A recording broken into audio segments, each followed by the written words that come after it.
Welcome back. Let's jump right into today's explainer because we're looking at a fundamental shift in how we actually evaluate long-term relationships. We're diving into some fascinating source material from the League of Prestigious Gentlemen. Specifically, we're unpacking a concept they call gate number 2, the engagement standard. And by the end of this, you are going to see exactly why physical attraction alone is, frankly, never enough. So let's start with a really common assumption. We tend to think that if the physical chemistry is just undeniably off the charts, everything else is naturally going to fall into place, right? But let's actually challenge that for a second. Why do relationships fail all the time, even when that physical attraction is incredibly strong?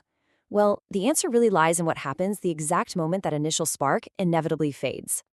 And the hard data actually backs this up perfectly. According to research from the Personal Relationships Journal, couples who have higher levels of intellectual and conversational compatibility are over 60% more likely to sustain long-term relationship satisfaction. To put that into perspective, that means the longevity of a relationship isn't just some lucky coincidence or based purely on a feeling, it's actually the direct result of structural compatibility. The text we're analyzing refers to this critical threshold as gate number 2, engagement. Think of this as the structural stage of a relationship.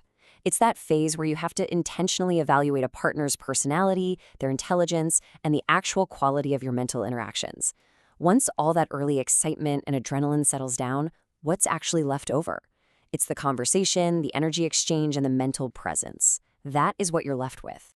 Section 1, the attraction trap versus mental engagement. The framework here lays out a very clear, completely uncompromising rule. Attraction might get you in the door, but it is engagement that actually keeps you in the room. You can kind of think of chemistry as just the key that unlocks the door, but it's the mental presence and the energetic exchange that dictate whether you're actually going to stay inside. Grannison Shines, who is the founder of the League of Prestigious Gentlemen, offers this guiding philosophy that honestly just completely reorients how we look at this. He emphasizes that long-term, you don't just live with someone physically, you live with them mentally. You are actively choosing a mind that you have to interact with every single day. So if we apply this gentlemanly standard, it means we have to start looking for genuine substance. You really have to ask yourself a few critical questions. Can she hold a conversation without it feeling totally forced? Does she actually think critically, or is she just reacting to what you say? Does she proactively contribute to the interaction, or does she just respond? You aren't looking for absolute perfection here, but you absolutely must look for substance. Just think about the sheer difference between these two dynamics. Surface-level engagement feels, well, effortful. It's draining, and it's largely one-sided.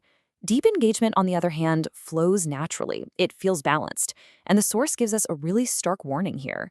If the interaction feels effortful and shallow right now, it is not magically going to deepen later. It's just going to stagnate. Section 2.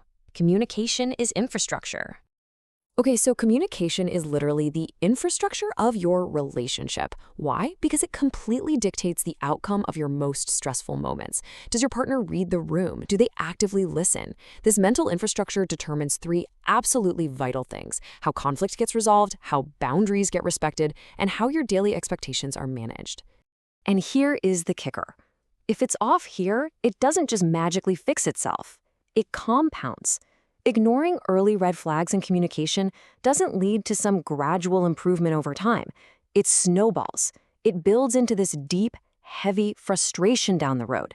You will absolutely pay a price for ignoring this step. Section 3. Entertainment versus respect. Now, this is a massive revelation and honestly a real game changer. You can thoroughly enjoy a woman's company without actually respecting her mind. Entertainment is fun, right? It's easy, it's a good vibe, but it completely lacks depth. True respect means you genuinely value her perspective. You trust her judgment. You are actually sharing the mental load of life together. Because at the end of the day, enjoyment fades, but respect sustains. The source makes this emphatically clear. You don't stay in a long-term relationship simply because you are entertained. You are entertained because you stay in a place where there is profound mutual respect. A relationship that is built entirely on vibes, well, it just has a shockingly low ceiling. Section 4. Raising your standards. So what does this all mean for us? It means it is time to replace a feeling-based filter with an intelligence-based standard.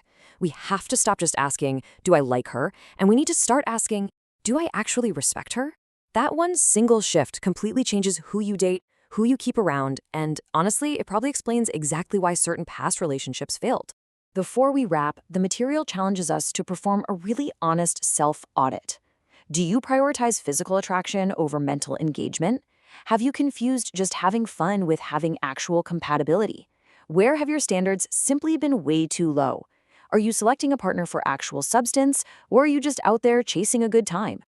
And that brings us to the ultimate accountability check. What if the reason you don't respect her mind is simply because you never required it in the first place? That is a huge perspective shift. If you don't actively screen for intellectual respect early on, you really can't be surprised when you find out it isn't there later. As we finish up this explainer and prepare to look at gate number 3, her values, next time, I want to leave you with one final standard shifting question to really chew on. Do you truly respect her mind, or are you just chasing entertainment?